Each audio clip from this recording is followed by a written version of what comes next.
Just hold it there. Right?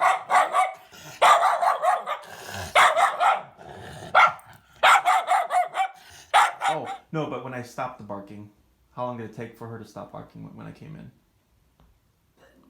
Maybe about a minute. I'll just say maybe it felt like half an hour for you because you're just... Want to get started? Okay. Hi, I'm Jesse with Canine Perspective, and then this is Ilona?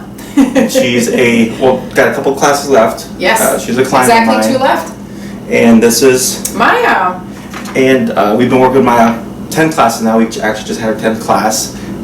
So if I look a little sweaty, it's hot and humid today, so excuse me. And if I sound stuffy, I have allergies as well. So we're going to just get started. Yeah. So Ilona, if you'd please just introduce yourself. So like I said, I'm Ilona, and I don't know. I'm a busy lady, and about 2 years ago, I decided to get a puppy, and I got this one. Maya is a 21-month-old Tibetan Terrier. She's a firecracker, a busy doggy, and what I learned from you, she's a nervous dog. Yes. Yes. Which I thought she is an aggressive dog. But Correct. That's not the issue here. Correct. And then so her being a nervous dog is what brought you to Canine Perspective. Yes, to Canine Perspective, yes. And then you had worked with previous trainers and behaviorists. Yes, so Maya at 4 months, she went to obedience training. That was like 2 weeks daily sessions of just basic obedience, so like sit, heel, stay, just basic things. Right. And then I did talk about the issue that I started to notice, her barking and everything, being scared if people are carrying things and, you know, the heavy coats and things like that, and what makes her nervous. They said they don't see the issue. There's no issue in their facility, nothing like that is happening. So they said they don't see anything. Okay. And then with time it got worse. And then I thought maybe a dog behaviorist can help. Right. So I turned into a dog behaviorist from Chicago, and we got nowhere. And this is why we're doing this, and look at her. Right. So with the nervousness, right? So like at 4 months is when you start to see her display those issues, right? So you know, at the facility, because of the environment, like they're not seeing these things, right? Yeah. And then it was food training, correct? Or was that when you were using the prong? The prong. The prong. Yeah. Okay. So was it prong paired with food, or was it just strictly the prong? Just strictly the prong. Okay. Yeah. So there's a lot of physicality. Yeah. Maybe right? the first couple of days they use some treats just to pick up things, but Sure. because they asked me to drop off a small baggie of treats, but I don't know if that was to feed her during her break time or for training. Gotcha. Okay, so when you were dropping her off, so was it kind of like a board and train, but you would take her and they would train her for the day? Yeah. And you pick her back? I gotcha. Okay, cool. So so they're doing prong, and then when you were using the prong with her, did you ever notice anything with it? It didn't help. It didn't change her reaction to the things that made her nervous. Sure. Okay. And when she became nervous and you tried to apply the prong, did you just feel like she stayed nervous? Did she become more nervous? More nervous. Yeah. Okay. So the reason why I'm asking these things is because when we're dealing with a nervous dog, I love prong collars. They're great tools, but when you're dealing with behavior, they have to be used a different way. So that the physicality of a prong collar with the yanking and things like that can make a nervous dog more nervous. The yanking actually made her more nervous in the nervous situation setting. Yes. Yeah. Because what's happening is if there's a stimulus that's a stressor and she's getting scared, and that nervousness starts to kick in, for her, that response is valid. Like she has a right to be nervous. So when you come in with physicality that way, you're essentially kind of like punishing the nervousness. It makes more nervousness. You know what I mean? Like physical touch, yes, it's a part of it, and we'll discuss that more about Maya. But it's the way it's being delivered and the way it's taught and how it's incorporated that makes a big difference. So you did prong collar. You noticed more nervousness. You then you knew there was an issue because they were denying it. Yeah. and then you went to the veterinary behaviorist, Yes. right? And you said that didn't work. No. How many classes did you have with the? I believe we had total of 4. Okay. Yeah, I think it was 4 or 5. For sure, not more than that. Okay. Yeah. Were they here? Were they? She was coming here Okay. to meet with me here in the apartment. Yes. Right. And this was food Yes. related? Yes. Food based? Yes. Sure. Yes. Did she Yeah. tell you to remove the prong? When? No. No? She allowed you to keep it? Oh yes. Okay. Yes. Yes. Was she against it at all? No. No? Okay, well that's good. I mean, because a lot of veterinary behaviorists are against any kind of Well, we needed it aversive method. just because it would not be so easy to, hold her. Right, to control her. Control. Control the nerves energy. A lot of veterinary behaviorists are completely against prong collar, slip chains, choke chains, or e-collar. So that's surprising to hear. I'm glad that she did at least try to dissuade you from that, because typically that's like the first thing they'll tell people to do is like, no, don't do that, and they'll put the dog on like a harness or like a gentle leader. Harness promotes more aggressive type behaviors, so I never recommend that. Yeah. So you did 4, maybe no more than 5 sessions. You did food stuff. Yes. There was no change in her behavior. No, actually,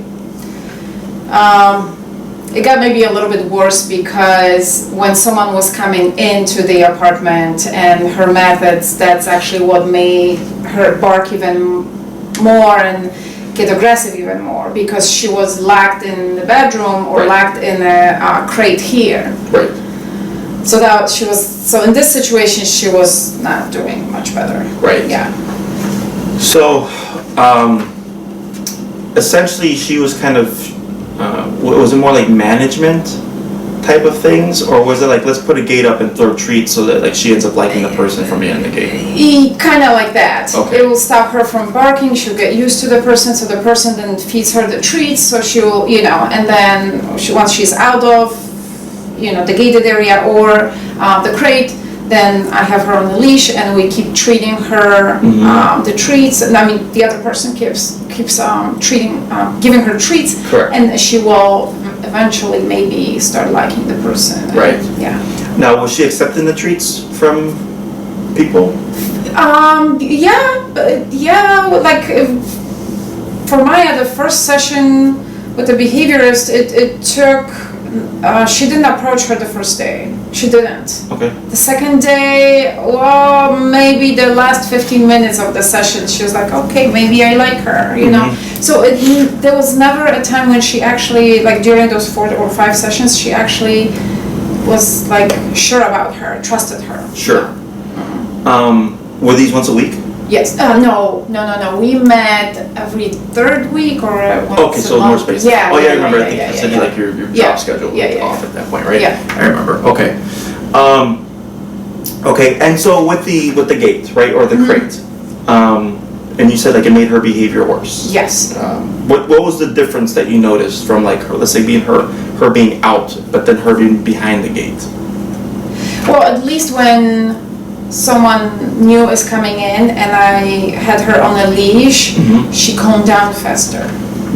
And being locked up, I think that was what was really, kicking in. Like, correct. Yeah.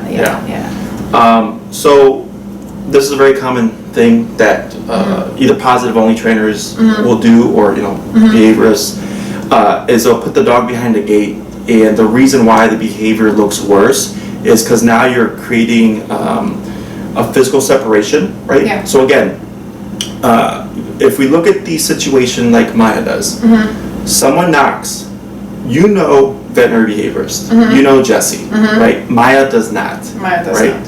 Yeah. She hears a knock, she starts barking, she's telling mom, hey, somebody's here who's going to take care of this, right? So she becomes territorial. Yeah. It's completely normal, it's instinctual, it's Yeah. healthy, but then her nervousness kicks in, Yeah. right? And now you have a territorial nervous dog that does not know how to settle. Yeah. Okay? So if we just open the door, all those things combined can make for a bad moment, right? They Yeah. charge the person because like, whoa, even though it's you actively opening the door, she does not know that, right? Right. So then when you take the dog and you put them behind the gate and the knock happens, now she feels even more threatened. Yeah. Because she's thinking, well, I gotta help mom. Yeah. Mom's over there. Yeah. I'm back here. Yeah. I'm stuck in this cage. Yeah. It creates even more frustration. Yeah. You know, it's kind of like as a human, if you're like, I don't know, like you see something happening to a friend or a family member, and maybe you're a block away and you're too far to help. You know, like we can at least run there, but now imagine you're being kept from doing that. It creates an even stronger emotion, right? So it's the same thing for the dog, is when they're behind that gate, you know, even if she takes the high value stuff, like she's still stuck in nervous territorial mode. And that's why you keep that distrust. Whereas when I was working with you to work on the door, I was like, take the gates down, close the door so she can't get in there. And now it's active communication of, okay, Maya, yes, I know somebody is here, but it's okay, I got it. Your job is to do this. Right, instead of her being behind the gate and someone is coming in. Correct. You know, so she felt, I guess, more threatened this way, and that's why it just got worse. And yeah, because even when my friends came and we practiced the same situation behind the gate, she would not stop barking at them like as she never met them before. Right. It was like that. Yeah, so it creates a lot of agitation. And it's normal. That's why dogs fence fight. You know, like even though you know that's your neighbor's dog, like your dog doesn't. Right. And some dogs, they'll befriend each other over time, or if they're not threatening, things like that. But a lot of times it's just fence fight, fence fight, fence fight. You know, so it's the same kind of concept. Okay. So all that makes sense to me. So you did the training. Neither helped, unfortunately, right? But then also the veterinary behaviorist, I think, started talking about medication. Or yes. So she recommended CBD oil, and also she said if that doesn't help, well, for Maya, Prozac could be the only solution, actually. Okay, right. So I didn't like that idea because I didn't think it's that bad, or she's like, you know, like mentally ill. Sure. I think there's just, she needs help with something, you Correct. know, that was my, so I did say, how about we just start with CBD oil and we'll see how it goes. Correct. And how that impact her? So she slept well. She was very relaxed, but not in the stressful situations. So that in a case like this, it didn't help at all. So it's like kind of like it works for 4 hours, but you have to give them like half an hour before. So, and you're not able to calculate that if you go outside and is it gonna happen in 5 minutes, the stressful situation, or in a half an hour? Sure. You know, but even when I started to do that, that still didn't help. The only thing, she was more relaxed, but also between sessions, I noticed that she's not doing well. And we had a situation when Maya wasn't able to move, and 5 a.m. in the morning I ran to ER with her, and turns out that Maya's liver enzymes were really high. Yeah. And she had a blood work done not that long before that, and they said the only thing they think this could cause it was some change in her diet, something that she is probably eating or ate maybe something a day before. And I said the only thing that changed is, well, she's getting a lot of more snacks now, and they're a little bit higher in fat, but also CBD oil. Sure. And the vet said that probably CBD oil could cause that, because it was a little bit too much for her to handle, because it's mixed with another oil, right? You know, so it was just too much oil for her. So once she took the medication for liver, we never went back to the CBD oil, and Maya's liver is totally fine. Yeah, so clearly it was all the treats, the high calories, and I mean oil is just like fat, right? Yeah, so that's very unfortunate. Yeah. So let me think here. So it didn't help. It created another health issue, right? Yeah. And because we had expensive one. When we had talked about this before, and so there was a CBD, and then the last step was, of course, the Prozac, right? Yes. And I think when you told me about this at Oz Park, you gave a really good analogy. You remember what that was about? Like if someone's not feeling well, instead of just like taking medication, like go working out, doing something. Yeah, right? Find another solution instead of taking. I'm just against drugs and medicine and that kind of way. So now, like especially now, medication is like just being thrown at everything. Yeah. Right. So, with aggressive dogs, I get a lot of them, if not all of them, are on fluoxetine, Prozac, trazodone, CBD oil, stuff like that. And I've only ever had one person tell me that it actually helped, but it wasn't even for aggression. Right. It was for the dog. The dog would get sick in the car. Right. And like when you're traveling with the dog, that actually I think it helps. Or correct. In those situations, of course, I believe in it. But what we had here with Maya, no. It was not working, right? So I really like that you had like kind of caught that. Yeah. When you said like, no, I don't want to do Prozac. I feel like there's an answer. Oh yeah. I was totally against it. Yeah. Because the same thing for people. It's just like, if you want to go on a diet, like you can take diet pills and stuff like that, right? And yes, there are some people that may need it. I understand that. But however, it's like it's really just what you're eating. Yeah. Right. As soon as I started switching to salads, I started losing weight. You know what I mean? Instead of like Burger King every night. So, so there was no significant change with their methods. No. Nothing. Okay. So then, so we discussed all this. Didn't help. So what ultimately like made you reach out? Like, so were you still like we just kept looking and you found us, or? So what happened was I noticed that it's not helping her. What we're doing is not helping her at all, and at some point I want to be able to take this girl for a trip, and I knew we can resolve this issue. Like somehow I knew.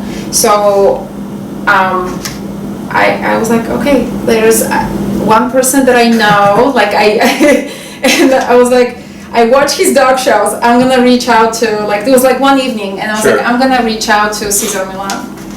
So this is a funny story how I found you. Sure. So then I'm trying to figure out how do I, can get in contact with him and, find out more about the training. I was ready to like even move for a month to California. Wow. Actually, yes, this is how I love her and I wanted to help her. I knew she's not sick.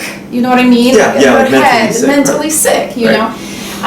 So that took me to some videos, and some of the videos took me to another set of videos about Dog Whisper Miami. Dog Whisperer. My mentor, yep. Yeah, that's how I found you, through his videos. You were in one of the videos that I watched, and and he talks about Jesse, and I'm like, oh, I wonder who Jesse is and where he's from. Maybe he's closer than California. Yeah. And that's how I found you. Chicago. Very own.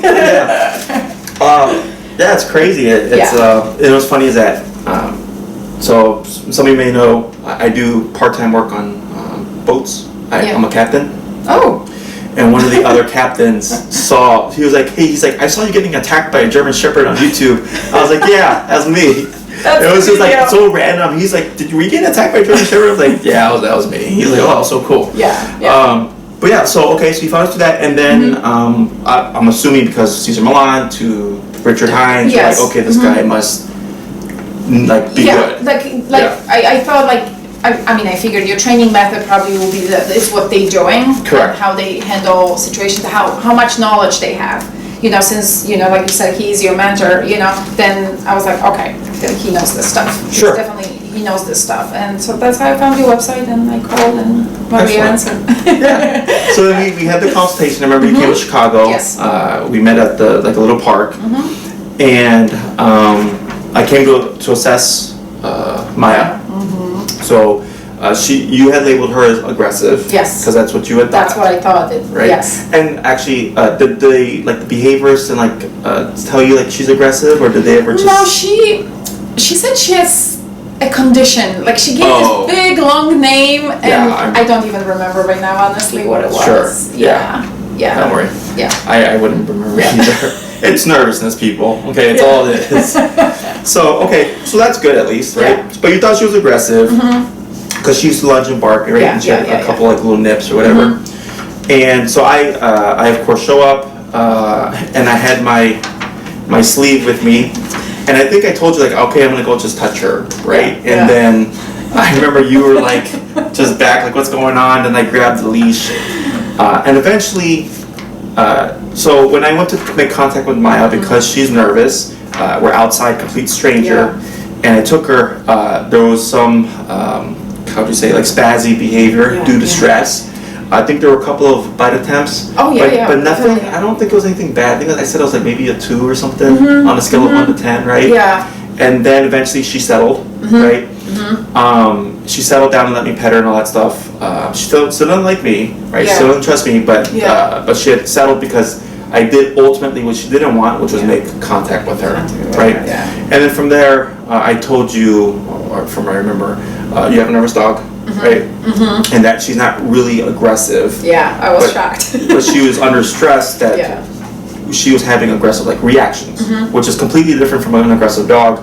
An aggressive dog would be, I come in and right away they're trying to like bite, right? It's like, it's very clear. Whereas for her, I had to put her under a lot of stress before she was like, okay, buddy, now I'm gonna do this. And even when she did, it was to a very low degree, right? So, so we had the consultation, and how did you feel like after the consultation? Like, did you feel you kind of found like some of the answers? Like, did you feel like, the second I got in the car, I called my mom and I said, yes, we're doing it. We're training with Jessie. So like I knew right away that you know this stuff, because you were the first one who said she's not aggressive, and I was like, okay, he understands what I'm seeing here. Correct. I'm not too overprotective of her, like trying to mask her behaviors. Like this is okay, we're finally somewhere, there's two people that agrees this is something is happening here. Right. Good. And that happens a lot. We get a lot of like human aggression requests, and I come in and 99% of the time it's not. It's not. And people are mind blown. Yeah. Mind blown. Like I've had people have like 5 trainers. Yeah. And they're like, everybody's told me my dog's aggressive. Yeah. And they're like, and you're telling me it's not. I'm like, no. Yeah. And then they're just like, what? Yeah. And no, I was exactly like that. I was like, oh wow. Yeah, that's why I need the suit and the sleeve, because that's what lets you know. Yeah. Right? It allows me to test, and then I'm safe. Dog can do whatever they're going to do, and then the owner can see it. Yeah. Right? So if you saw Maya actively like try to attack me, then I would be like, yeah, your dog's aggressive. And you're like, yeah, she is, right? Yeah. As opposed to, no, I showed up, I made contact with her, it took a bit before it happened, and when it did, it was to a low degree. I was like, yeah, that's not aggression, that's just overly stressed out and nervous. Yeah. So you had the consultation, you felt really good about it, you of course booked, because here we are, right? And we're doing remote caller, so I strictly do remote caller for my cases, right? Yeah. How fast did it work? Well, the next session you showed up, I was so happy, I wanted to hug you. Remember, can I squeeze you? I mean, it was really like, her behavior was so much better. Like there was no running to the door so much when there was a noise in the hallway, or those dogs walking outside, or people that she doesn't like walking outside, barking. She was more relaxed. She was just down on the floor on the couch, just out napping. There was a noise, she picked up her head, okay, this is good. So much better. I was blown away, like honestly, how big change that was. I think I remember you saying that you had gotten more from that 1 hour. Yeah, than that's you what got from everybody else. Then, yes, that was unbelievable. Like she was very stressed. The first session we did, the video of it, but oh my goodness, so much better. So on that first class, right? Because we did 2 things. Where I remember coming in, she was of course throwing her fit. You already had her equipped, and I think it took like maybe a couple of minutes before I found the right number that just calmed her down. And then once she settled and I went to make contact with her, we didn't see the same response like we did at the park. No. Right? Because I had addressed the nervousness, got her to dial down, like get a grip on reality. So then there was no aggressive behavior. And that was the kind of core of it. and then after that, we just did leash walking stuff. Right. And so when I work with a case like this, where it's not actual human aggression, it's really just discipline. Yeah. Just discipline. The dog just needs to be corrected. She needs to know what's acceptable, what's not acceptable. Right. Discipline, of course, is physical, done through the remote collar, appropriate to the dog's personality. But when done correctly, like it's literally like really quick. Yeah. In terms of progress, you know. Yeah. And then it's of course repetition. Oh yeah. This does not go away, right? Yeah. Like discipline is a part of life, just like humans have laws and cops and judges. Yeah. They're forever, you know, in existence. Same thing with dogs. Like now she's Maya's mom. Like mom does discipline now, right? Yeah, I'm in charge. And that helps her, you know, because as a nervous definitely. dog, if you're giving her discipline, you're essentially telling her like, I'm in control. Yeah. And that provides security. And like people have a hard time kind of grasping that concept. Mm-hmm. But you know, even though we're using an aversive tool, it's how you're applying the tool that makes the difference. Yeah. Right. So now we're 10 classes in. Right. She's been doing really well. Earlier, you had mentioned how she saw the veterinary behaviorist 4 to 5 times. Never really trusted her. Right. And then here she is with me. Yeah. Yeah. Now she happy sees to me. see you, running to you. So Yes. happy to see you. Yeah. It took her a couple classes, but yeah, she's not a problem. Yeah. And typically I don't see the dog like me because I'm the disciplinarian. Yeah. Right? Yeah. But with Maya, like I never forced any interaction on her. It was just like, okay, give me your leash. We're gonna do some stuff. And she herself kind of decided when like, oh, I like Jessie now. I like Jessie now. Yeah, and now it's like, okay, cool. Yeah, that happened at the sixth, seventh. Yeah, I think about 6th or 7th class. Yeah, I noticed. She was like being fine. Which I was like, wow, oh, she wants to say hi to you now. Yeah. I was shocked, but no, that's great. Yeah, when we address the nervousness, it allows for curiosity to come through. You know, it actually allows her to kind of take in people as opposed to being always suspicious and like nervous of them. Yeah. When you start to address that root issue, you know, if the dog is sociable, social behavior will start to come out. Right. Which her bubble is starting to grow now. Oh yeah. Definitely. We go to Home Depot. We go to different places. Our usual spot is a Starbucks. We're there a lot. And she's doing so much better, laying on the couch at Starbucks and on the floor, just relax. People are rolling things next to her, moving chairs. This weekend actually we had a little boy approach her, and it was nice. They asked first, and she was totally happy, even though she broke her down. But that's okay. We can fix that later. You'd rather be social but than she did good, and then she was really gentle. There was no nervousness, nothing. She was really good. Excellent. Yeah. That's a good job. It's because mom's doing her homework. You have to do the homework. Okay, so you essentially kind of went through a spectrum of methods. Yes. You know, most people usually do food only, and then it's like, okay, it's not working. Now it's like remote with Jessie, right? Yeah. Whereas you did food, you did prong collar, and then we ended with remote, right? Yeah. Obviously, out of all of them, remote collar was it was the solution for Maya. Yeah. How do you feel about it at first, like when we talked about remote collar? Like, did you think like, oh no, like is this gonna make it worse or anything? No, just because I thought about it. I bought a cheap one online that I wanted to test it, but I didn't really know if I'm doing it right, so I kind of stopped using it. So I knew a little bit about it. I know it's not a shock collar like electricity or anything like that. So I'm not against it. Definitely now I'm not at all. Yeah. You know, before it was like maybe that could help her, you know, control her a little more maybe. Yep. But now it's like, let's do it. This is my best friend. Right? Yeah. Control on and off leash. Yeah, on and off leash. Yeah. Are you happy with what you've achieved? Oh, you crazy? This is a silly question. Yes, of course. You know, like when you came the first time, I was so stressed out. Like I think I was more nervous or stressed more than her. Yeah, you know, and no. I'm so happy with and we have a couple more sessions to go. And if I need more, I'm gonna give you a call. So I'm happy. Yeah. I'm definitely very happy with what we achieved by class 10, and the way she is. It's unbelievable. I remember the first class. You won't believe how many before I was like, oh, what a cute dog, what a cute dog. People, you know, that we met outside, Yeah. and I'm like, what a well-behaved dog. And I'm like, I'm loving it. This Oh. is what I was looking for. Yeah. You know, so it's good. It feels really good. It Yeah. feels really good that they see that she's well behaved. You Mhm. know, and so yeah, and they ask, what are you doing? What's the way you're training? And I get a lot of no-nos for this, Yeah. and I get a lot of, oh, okay, this is helping. Okay, who are you training with? And I say, well, Jessie from Canine Perspective. Yeah. Yeah. Yeah.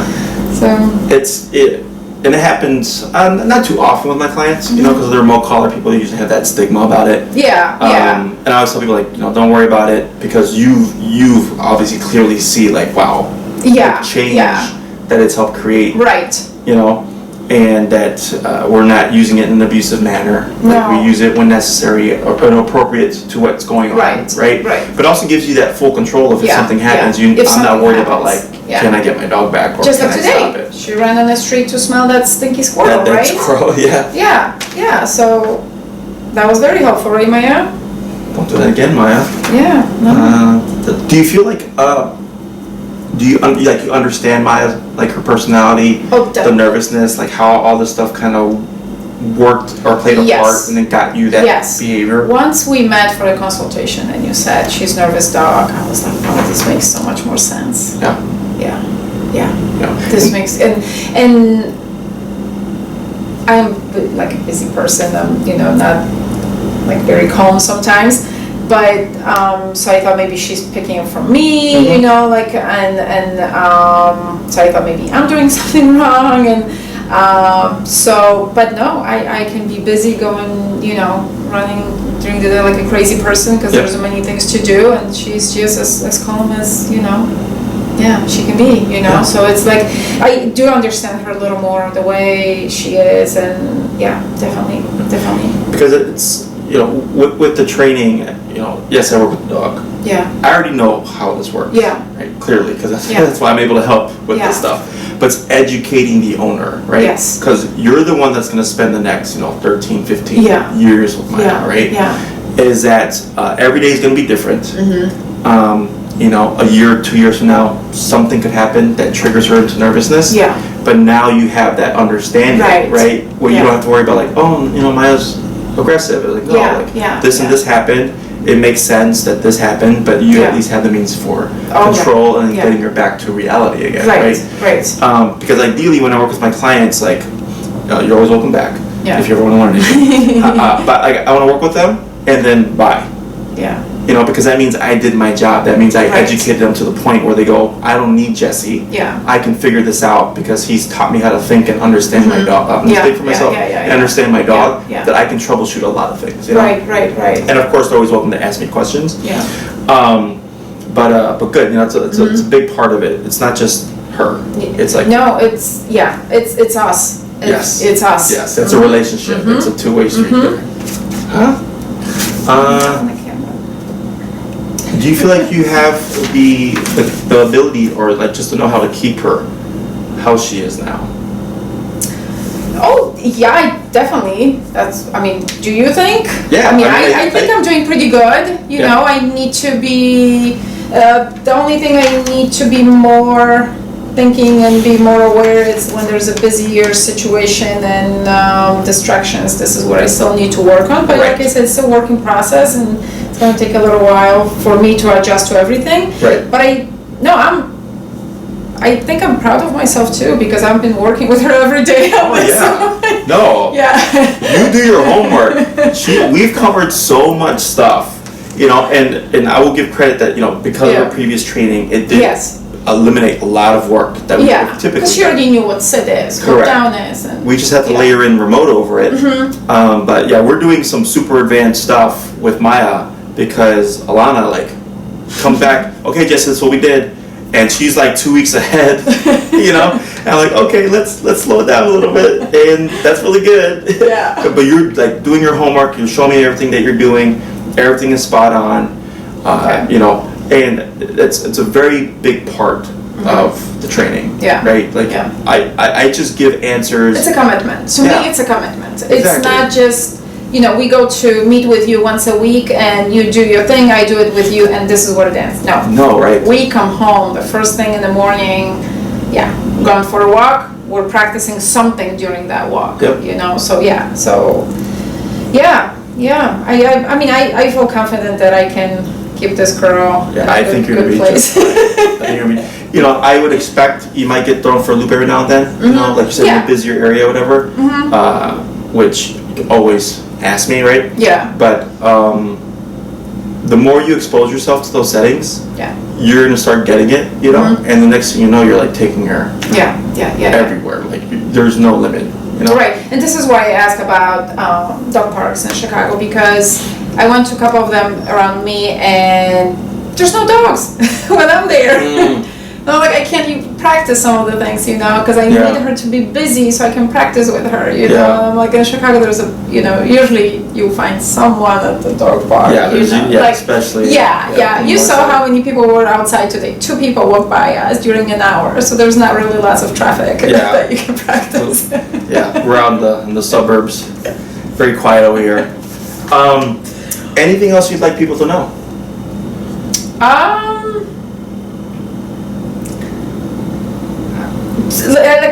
It's a commitment. It's so worth it. It's so worth it. Your training is very advanced to what I did. I know it was just basic stuff, but comparing price-wise, for example, yours is like 3 times more advanced, but it's the same price. I gotcha. Right. For the same price you get, your work is much better. What I don't know, what else? Maya's just doing so good. I don't know, like whoever is thinking twice, don't call Jessie. And actually, one quick question. Yeah. The Behaviorist versus my pricing, right? Yeah. How was the Behaviorist like super expensive, or was it? Because there's some that I've heard are like $300 an hour.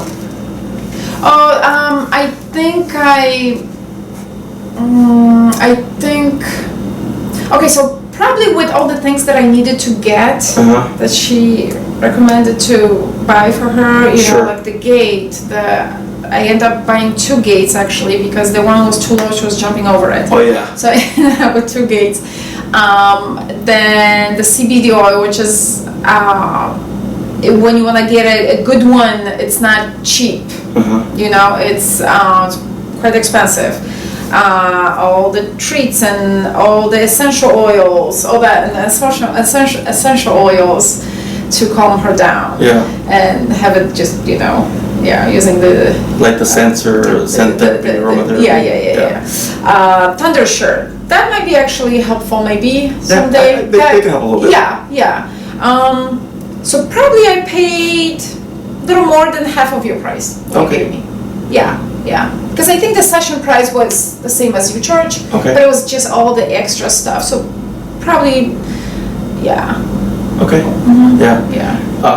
Because I've gotten people that spend like thousands. Yeah.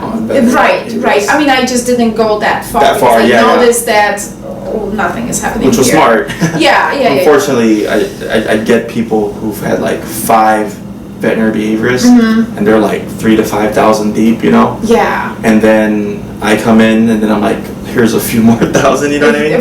Right. But we'll get it done. Right. Like I'm sorry that happened. Yeah. And you knew that you knew it when I met you with you. You like, I've done basic training with her, which was exactly the same price of your training, but it was like full day doggy care included. So know. But it was basics. It was just simple sit, stay, little thing. Even like if Maya had none of that stuff, we may have not gotten to like where we're at now. Yeah. But you would have still gotten all the other stuff within the time frame.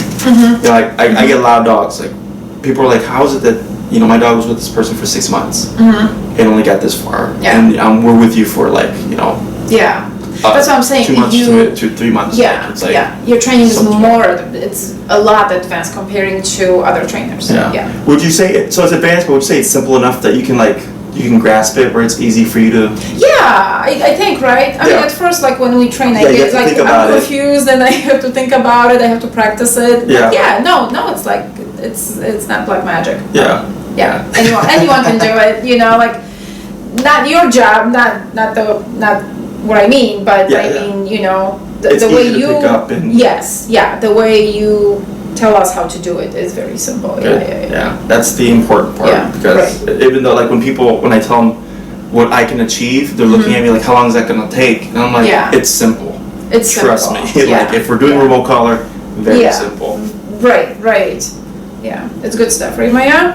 Excellent. And look how happy she is. Yeah, she's so calm. I am so happy I called you. Like, This is why we do it. yeah. I called and Maria's like, okay, hi, I have this doggy here. She is this and this old. Yeah. I know. How old were you? 18 months old, I think, when we Right, reached 'cause it's out. just 21 months. Yeah, because you did a 3-month 3 program. months. Yep. Yeah. Very good. Very good. Yeah. Well, Lana, appreciate you doing this interview. Yeah. I know it helps out a lot. Helps Yes. people kind of Very welcome.